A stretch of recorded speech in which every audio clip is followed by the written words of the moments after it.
Fala, fera! Estamos de volta dando continuidade ao nosso conteúdo de Baixa Idade Média.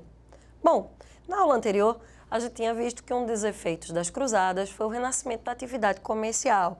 Lembrando aquele parêntese de renascimento, né? Gostam muito de usar essa palavrinha. Renascimento comércio, renascimento cultural.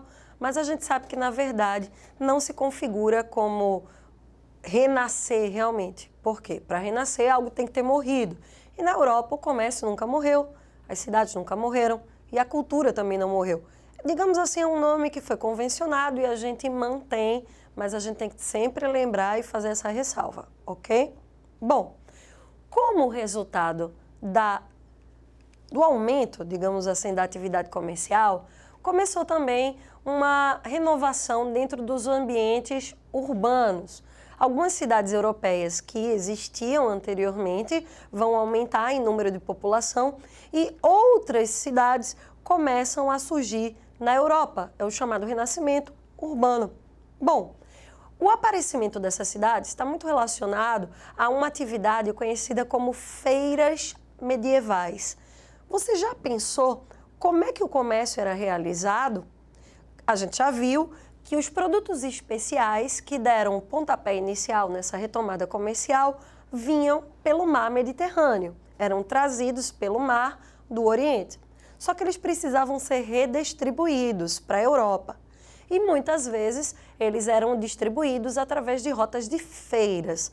As feiras, elas eram uma rota de comércio estritamente terrestre que pegava esses produtos basicamente em cidades portuárias, como Veneza, Gênova. As cidades italianas, elas levavam vantagem, até porque elas ficavam no litoral, né, numa península, e foram ponto de partida de muitos cruzados. Eles compravam esses produtos nessas cidades e faziam uma rota de feira. Essas rotas, elas eram sempre fixas, elas cruzavam a Europa. Em épocas do ano, elas paravam em locais específicos, permaneciam por ali por algum tempo, depois armavam novamente a barraquinha e iam embora. Bom, em alguns locais onde essas feiras se estabeleciam e a atividade comercial era muito boa, aconteceu de aparecerem cidades, ou seja, aldeamentos fixos que eram denominados de burgos. O nome burgo vem exatamente de burguês, ou seja, comerciante. Só que a Europa começou a crescer, a população concentrando-se em ambiente urbano, mas esse crescimento ele era descontrolado, ele não era organizado. Então, o resultado é que no século XIV, a Europa vai viver uma crise imensa, uma crise, inclusive, que vai levar à mortalidade cerca de metade da população europeia. É a chamada crise do século XIV. Essa crise do século XIV está ligada a 4 fatores específicos. Vamos dar uma olhada nesses fatores? Vem comigo. Em primeiro lugar, no século XIV, você teve um processo conhecido como Grande Fome. O que era de Grande Fome? O atrativo das cidades, principalmente para aqueles servos, né, que queriam fugir da exploração feudal, era muito grande. Resultado, uma boa parte da mão de obra, gradativamente, foi migrando para as cidades, o que levou a uma queda na produção de alimentos. Lembre-se, a produção não era mecanizada e, por isso, necessitava muito dessa mão de obra especializada. Segundo lugar, os servos que permaneciam no campo passaram a ser ultra, hiper, mega explorados. Pensa comigo, o servo já é sinônimo de exploração. Imagina um servo super explorado. O negócio era muito forte. Resultado, começaram a ocorrer rebeliões camponesas. Essas rebeliões você pode encontrar em algumas provas também com o nome de Jacqueries. Por que Jacqueries? Porque as primeiras aconteceram na França. E na França, o nome utilizado para João Ninguém é Jacques. Jacques é João em francês, né? Então, rebelião de João os Ninguéms é Jacqueries, ok? Um terceiro fator para essa crise foi a peste negra. Bom, Vamos abrir um parêntese aí para falar um pouquinho da peste, porque não tem como a gente lembrar de Idade Média e não lembrar de peste negra. A peste negra, ela é uma doença que ela, na verdade, é transmitida pela pulga do rato, certo? A pulga do rato serve como hospedeiro para uma bactéria e quando ela pica o ser humano, aquela bactéria ela entra em contato com o nosso sistema imunológico, que não está preparado para aquele tipo de bactéria. Afinal, a pulga é do rato, não é da gente. No rato, essa bactéria não produz nada, ou seja, é assintomático. Mas no ser humano que não tinha resistência, essa bactéria ela provocava o aparecimento, né, de uma mancha escurecida na pele, que é exatamente o tecido, né, morto. E essa mancha escurecida dá o nome peste negra. O nosso sistema imunológico ele tentava responder. Então o que acontecia? Subia um bubão, uma espécie de furúnculo, né, de pus purulento, e por isso ela também é conhecida como peste bubônica.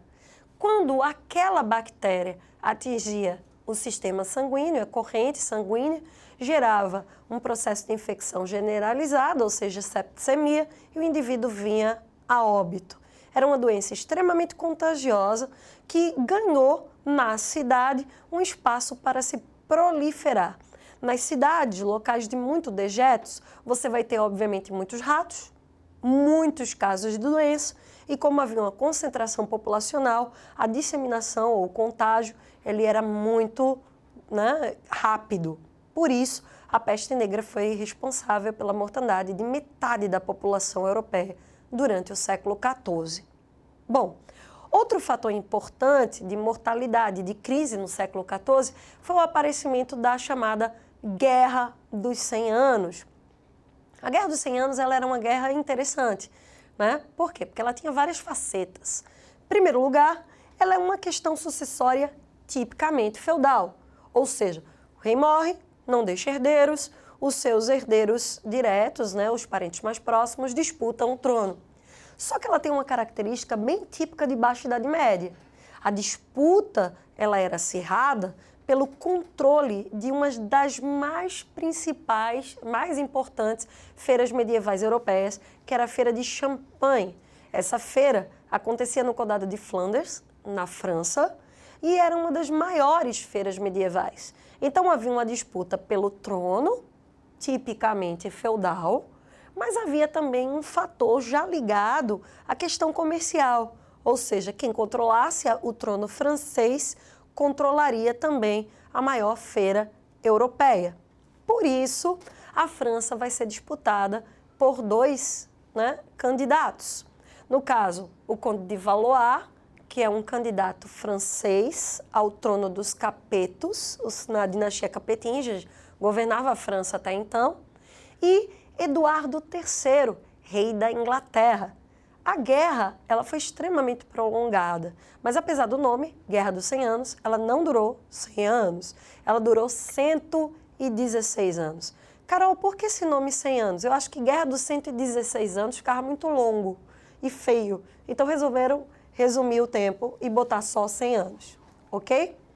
Bom, um dos efeitos interessantes de todas essas questões, né, comércio, cidade, problemas tipicamente terrenos e urbanos, foi a renovação do pensamento da Europa medieval. Vamos dar uma olhadinha aqui? Vejam, nas cidades começaram a surgir instituições de ensino conhecidas como universidades ou universitas. As universidades, elas eram instituições de ensino que vão dar origem, né, às universidades atuais. Elas apareciam em ambientes urbanos, inicialmente como uma espécie de corporação, ou seja, uma associação entre a igreja e os interesses de comerciantes e nobres locais. As principais características dessas universidades são o seguinte. Primeiro, os professores, inicialmente, eram todos clérigos, ou seja, membros do clero, porque a gente já viu que na Alta Idade Média, só a igreja tinha acesso à educação. Agora, detalhe, a educação era laica, ou seja, não tinha como objetivo a formação de novos clérigos. Era como os colégios religiosos que nós temos hoje, por exemplo, ok? Segunda característica importante, eles faziam o estudo das obras clássicas. Então, uma das coisas mais importantes para o ambiente universitário era o domínio do grego ou do latim. Eles resgataram os antigos escritores clássicos, né? Por exemplo, Cícero, que era advogado, né? Durante o Império Romano, a gente já viu, Aristóteles, Platão e Sócrates, né? Que eram filósofos gregos. Agora, uma coisa importante foi que esses jovens universitários pegaram o grego e o latim como base para transformar os dialetos locais em idiomas nacionais. Ou seja, a língua falada pela população, o dialeto, ganhou o reforço do grego e do latim para o aparecimento dos primeiros idiomas. Por exemplo, o italiano, o alemão, o inglês, o francês. Última característica das universidades. Como elas estavam dentro do ambiente urbano, um ambiente marcado pelo otimismo, pela possibilidade de enriquecimento com a atividade comercial, ela passou a ter uma característica muito mais humanista. Como assim humanista? A gente viu o seguinte, que durante a Alta Idade Média, tudo girava em torno da igreja, que era porta-voz da vontade de Deus. Então, a gente diz que durante a Alta Idade Média, a filosofia, ela era uma filosofia teocêntrica, baseada na vontade de Deus. Então, os assuntos humanos, eles ficavam relegados a segundo plano. A vontade de Deus expressa pela igreja era mais importante. Agora, dentro do ambiente urbano, como as necessidades comerciais, as necessidades políticas, elas são mais urgentes, o homem se volta para si próprio, ou seja, para as suas necessidades, e não mais tanto para o que a Bíblia dizia. Por exemplo, agora, não significa que esse homem da Baixa Idade Média, ele se tornou ateu. Ele só enxergava uma nova relação entre ele e Deus, certo? Uma nova visão da relação entre ele e Deus. Vamos dar uma olhadinha nessa nova visão? Eu tenho aqui um quadro comparativo para a gente entender melhor, porque isso já é a base do chamado renascimento cultural, que a gente vai ver em outra aula. Venham. Vejam, a gente viu durante a Idade Média, né? Havia uma mentalidade teocêntrica e dualista. Como assim dualista, Carol? A luta entre o bem e o mal. Deus representava o bem, tudo o que o homem queria e buscava alcançar. Só que o homem representava um fator negativo aí. O homem está associado ao pecado. Então, o que o homem da Alta Idade Média precisava fazer para atingir seu objetivo, que era entrar no reino de Deus?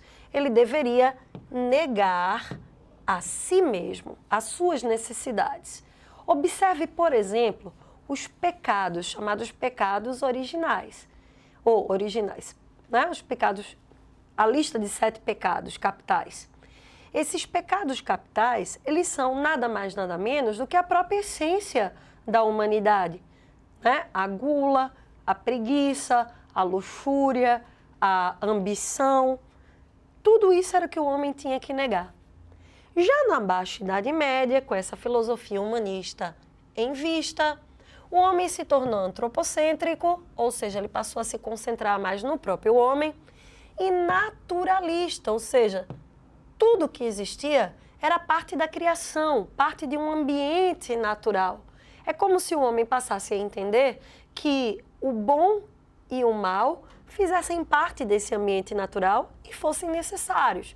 As coisas passaram a ser encaradas com mais naturalidade. Inclusive, por exemplo, o nu, né, que era tão condenado, a nudez, o sexo, tão condenado na Alta Idade Média e visto de maneira um pouco mais natural na Baixa Idade Média. Claro que seguindo normas como, por exemplo, a monogamia, o heterossexualismo, né? Tudo isso era visto ainda como convenção, claro.